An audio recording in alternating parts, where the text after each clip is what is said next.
मेरे प्रिय भाई बहनों, प्रभु यीशु मसीह के नाम से आप सबको जय मसीह की। मैं विश्वास करता हूँ आप लोग अच्छे हैं और परमेश्वर की दया और अनुग्रह से हम भी अच्छे हैं। परमेश्वर का नाम महिमा हो। सबसे पहले मैं परमेश्वर को बहुत धन्यवाद देना चाहता हूँ जिसने ये अच्छा मौका मेरा जीवन में दिया है आपके साथ परमेश्वर की वचन बांटने के लिए। और आपको भी मैं धन्यवाद देना चाहता हूँ क्योंकि आप लोग लगातार हमारा सेवकाई के लिए प्रार्थना करते हैं और सपोर्ट भी करते हैं। परमेश्वर के नाम महिमा हो। मेरे प्रिय भाई बहनों, तो आज मैं आपके साथ परमेश्वर की वचन फिलिपियों का पत्री से मैं शेयरिंग करना चाहता हूँ। तो आइए हम सीधा वचन पे जाएंगे। फिलिपियों का पुस्तक उसका 4वां अध्याय में वचन 4वां। प्रभु में सदा आनंदित रहो, मैं फिर कहता हूँ आनंदित रहो। मेरे प्रिय भाई बहनों, ये जो वचन है पौलुस प्रेरित जो है, उन्होंने जब वो जेल में था तभी अपने जो विश्वासी है, जो फिलिपी शहर का जो विश्वासी लोग थे, उनको पत्र लिखे भेजा था। ये बात तो सच है कि वो अच्छी परिस्थिति में नहीं था। उन्होंने जब ये पत्र लिखा था वो कंफर्ट जोन में नहीं था। ऐसे अंधेरा से भरा हुआ गुफा जैसे एक कमरे जेल है वहाँ था। उस ज़माने में जो जेल है आजकल का जेल जैसे नहीं है। आजकल का जेल में तो लोग ऐसे जाते हैं फिर दूसरा दिन वापस आ जाते हैं, सारे फैसिलिटीज़ उनको दिया जाता है। लेकिन उस ज़माने में कुछ भी फैसिलिटी नहीं है। उसी परिस्थिति में, उसी ज़माने में वहाँ वो जेल में अंधेरा कमरा में पड़ा हुआ था और उनका शरीर वो बूढ़ा होने के कारण उनका शरीर में बहुत सारे कमजोरियां था। अपना पत्र में वो लिखा था कि वो बहुत कमज़ोर हो गया है और उनका नज़र भी ठीक तरीक़ा से वो देख नहीं पा रहा था। नज़र भी बहुत कम थी, वो देख नहीं पाता था, बहुत बूढ़ा था, बहुत सारे कमजोरियों के बीच में। और दूसरे जो मन की जो दुख है उससे भी उनका जीवन में भरा हुआ था। क्या मन की दुखी की बात थी कि उनके साथी जो लोग थे, उनके साथ में सेवकाई में चलने वाले लोग थे, उनके जो कंपेनियन है, उनके साथ में सेवकाई में आए हुए लोग थे, उसमें बहुत सारे लोग प्रेरित पौलुस को ऐसे परिस्थिति में, ऐसे कंडीशन में छोड़ के भाग गए हैं अपना प्राण बचाने के लिए। और इस दुनिया की जो अभिलाषा है उसको पाने के लिए प्रेरित पौलुस को अकेला छोड़ के भागे हैं, क्योंकि प्रेरित पौलुस का जो जीवन था वो कठिन रास्ता में जा रहा था। बहुत सारे परेशानियों के द्वारा गुजर के जाने पड़ता था। इसलिए अपने जो लोग थे, साथी लोग थे, सब उनको अकेला छोड़ के चले गए हैं। अभी अकेलापन महसूस करने का संभावना है, लेकिन वो जो परमेश्वर ने उनको जो अकेलापन में छोड़ दिया है, उन्होंने ये पत्र लिखना शुरू किया। और कितने कलीसियाओं को उन्होंने पत्र लिखा है आप सब जानते हैं। तो उसमें से जो फिलिपी जो पत्र है वो हम सबको बहुत उत्साहित करती है। उसमें जो 4वां अध्याय में जो 4वां वचन में देखते हैं, उन्होंने लिखा, प्रभु में सदा आनंदित रहो। फिर मैं कहता हूँ, फिर से मैं कहता हूँ और भी एक बार कहता हूँ, क्योंकि आनंदित रहना इतना ईजी नहीं है, आसान बात नहीं है, ये बहुत कठिन है।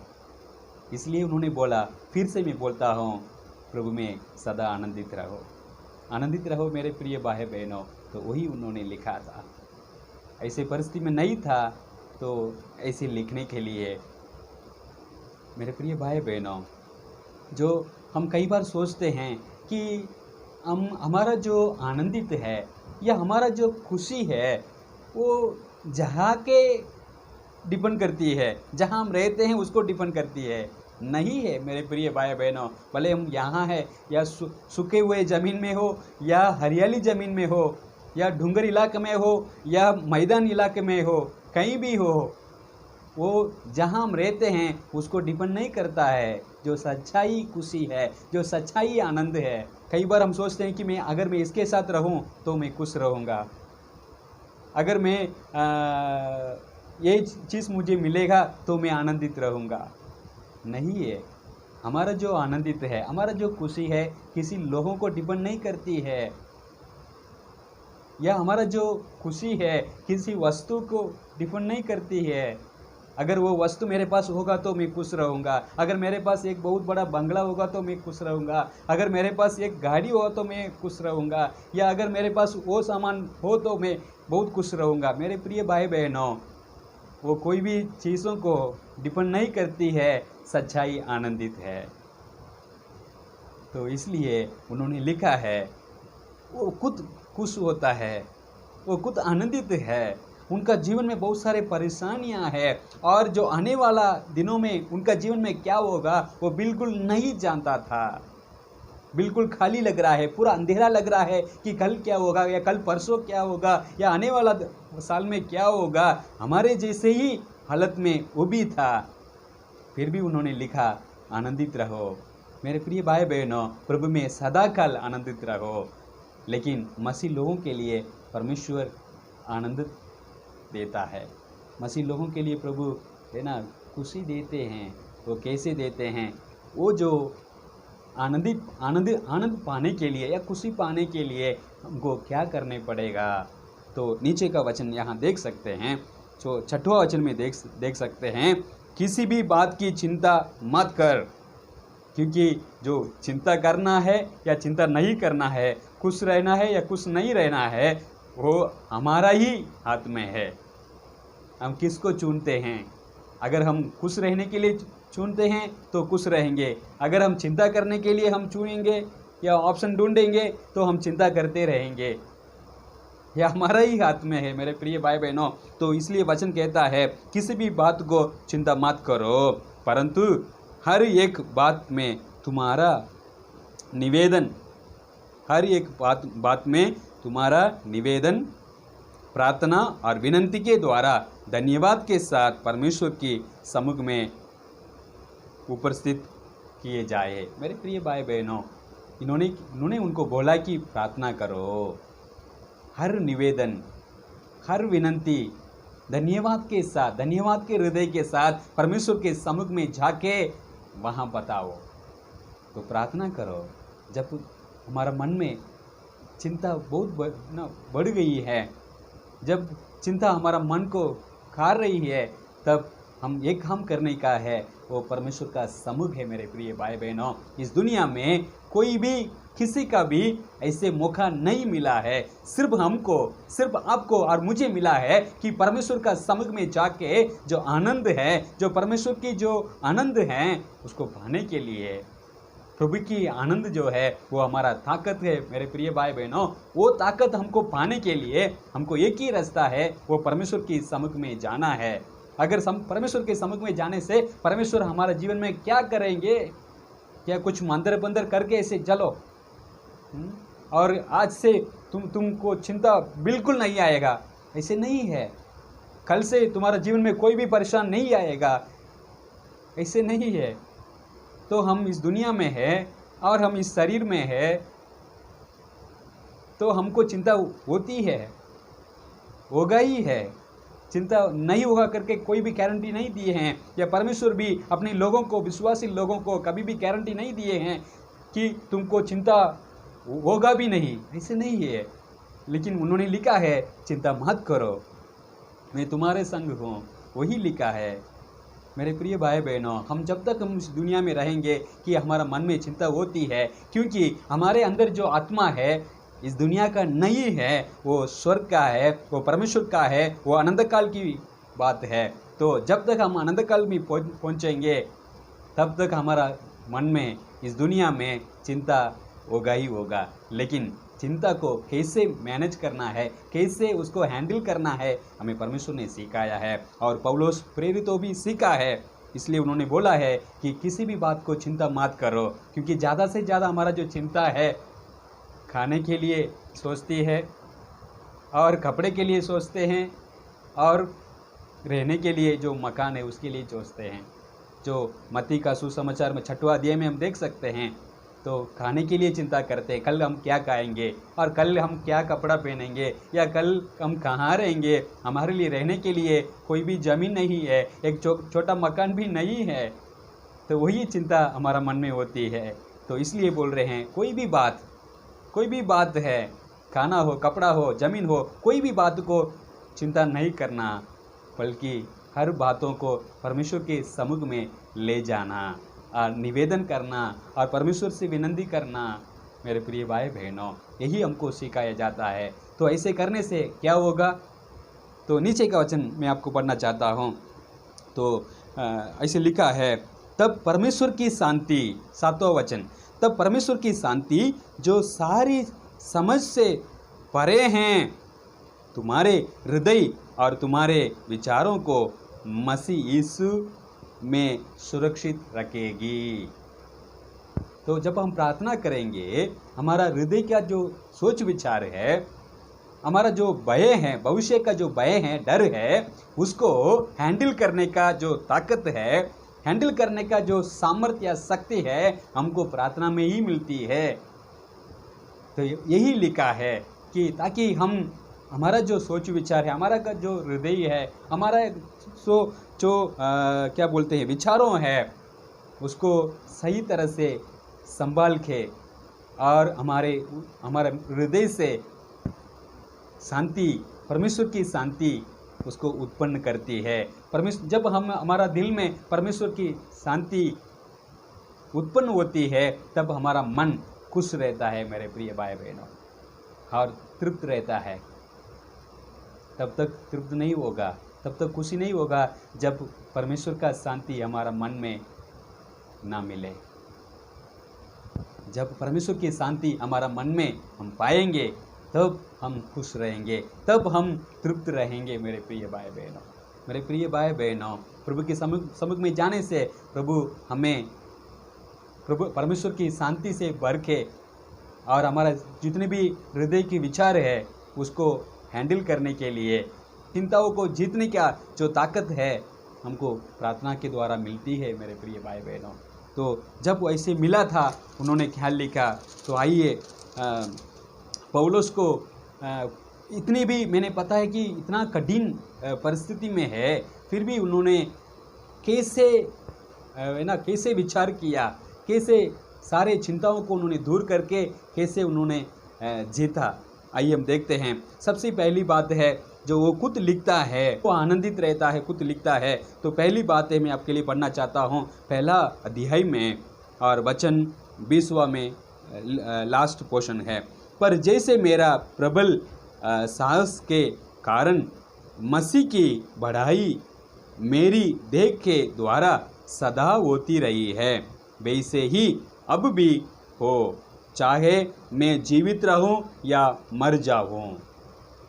मेरे प्रिय भाई बहनों, तो यहाँ एक बात पता चलता है कि उन्होंने, भले वो जीवित रहें या मर जाएं, कि परमेश्वर की नाम महिमा होना है, वही उनका जीवन का मकसद था। जब हमारा जीवन का मकसद परमेश्वर का नाम महिमा करने के लिए हो, तो हम चिंता नहीं करेंगे, चिंता हमें जीत नहीं पाएगा। और नीचे का जो वचन लिखा है, क्योंकि मेरे लिए जीवित रहना मसीह है और मर जाना लाभ है। जीवित रहना मसीह है और मर जाना लाभ है। तो मृत्यु जो है हमारे लिए लाभ है, भले हम जीवित रहें या भले हम मर जाएं, जो भी हमारा जीवन में वो सब कुछ परमेश्वर का नाम महिमा के लिए होता है करके एक विश्वास आपके अंदर, मेरे अंदर होना चाहिए मेरे प्रिय भाई बहनों। परमेश्वर की नाम महिमा होना है, भले हमको कुछ मिले या नहीं मिले, कुछ कहने के लिए मिले या नहीं मिले, पहनने के लिए, रहने के लिए कुछ मिले या नहीं मिले, लेकिन मेरा जीवन के द्वारा भले मैं जीवित रहूं या मर जाऊं, परमेश्वर की नाम महिमा होना चाहिए। ये विचार, ये विश्वास आपके अंदर, मेरे अंदर होने से हम चिंताओं को दूर कर सकते हैं। मेरे प्रिय भाई बहनों, जो पहला अध्याय और 4वां वचन में हम ये देख सकते हैं कि पौलुस जो है उसका दोनों पांव और हाथ बंधा हुआ है, अभी वो कैदी बन के रहता है। फिर भी जो भाई लोग हैं, जो दूसरे लोग जो विश्वास में हैं, वो लोग सामर्थ पाके और बहुत हिम्मत पाके सुसमाचार को फैला रहे हैं। ये बात है। देखिए वो उसका हालत तो बहुत बुरा ही है, वो बहुत बुराई हालत में है पौलुस, फिर भी वो सोच रहा है कि उसका विचार कैसे है। देखिए, भले मैं बांधा हुआ हूँ, भले मैं कैद बन के मैं पड़ा हूँ यहाँ अंधेरा में, लेकिन जो भाई लोग हैं, जो लोग मेरे द्वारा विश्वास में आए हैं, वो लोग सुसमाचार फैला रहे हैं, वो परमेश्वर की जो वचन है उसको बांट रहे हैं।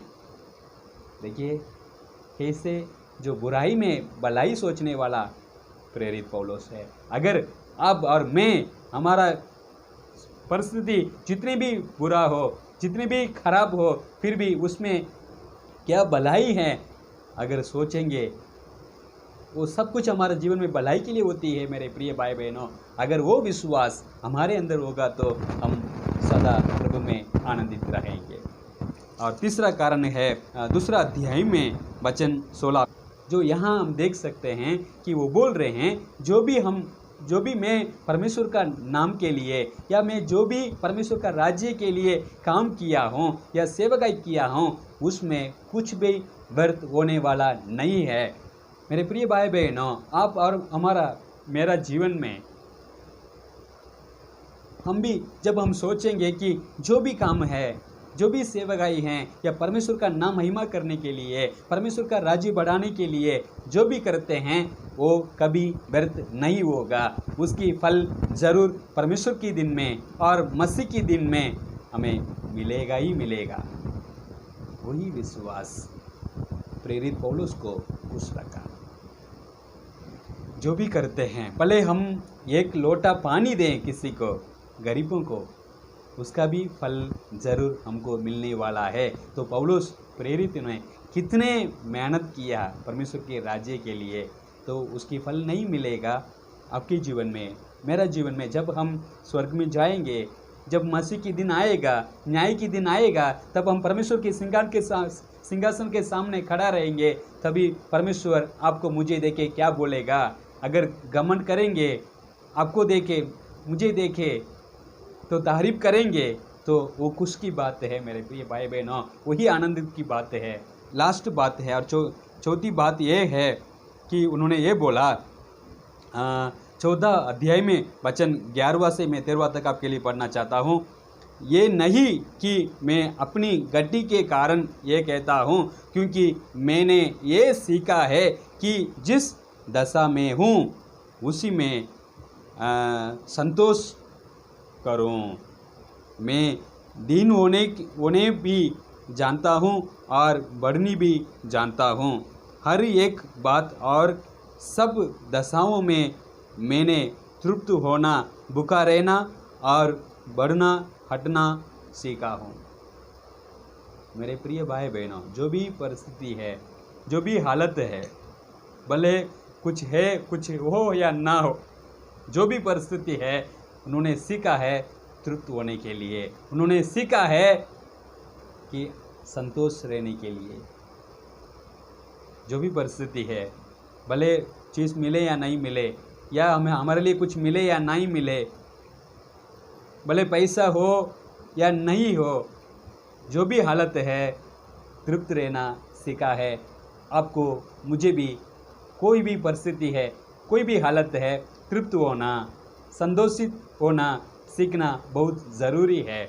अगर हम होंगे तो हम भी पौलुस के साथ बोल सकते हैं, जैसे 13वां वचन में लिखा है, जो मुझे सामर्थ्य देता है उसमें मैं सब कुछ कर सकता हूँ। हालेलुया।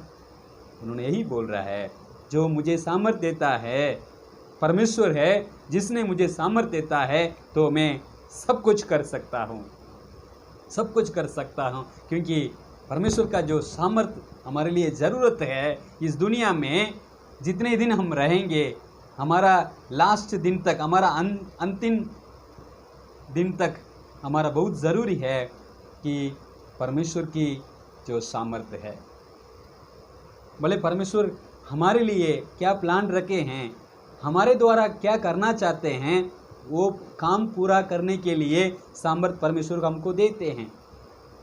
हमारे द्वारा जो भी परमेश्वर का प्लान है, योजना है, उसको पूरा करने के लिए परमेश्वर हमें सामर्थ्य देते हैं। मेरे प्रिय भाई बहनों, आज के दिन में आपके साथ यही प्रश्न पूछना चाहता हूँ, किसी बातों के लिए आप चिंता करते हो?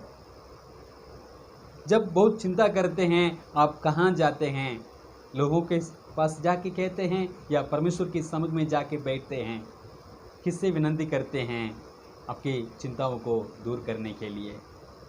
परमेश्वर से शक्ति और सामर्थ पाते हैं या दुनिया के लोगों से या दुनिया की चीज़ों के द्वारा?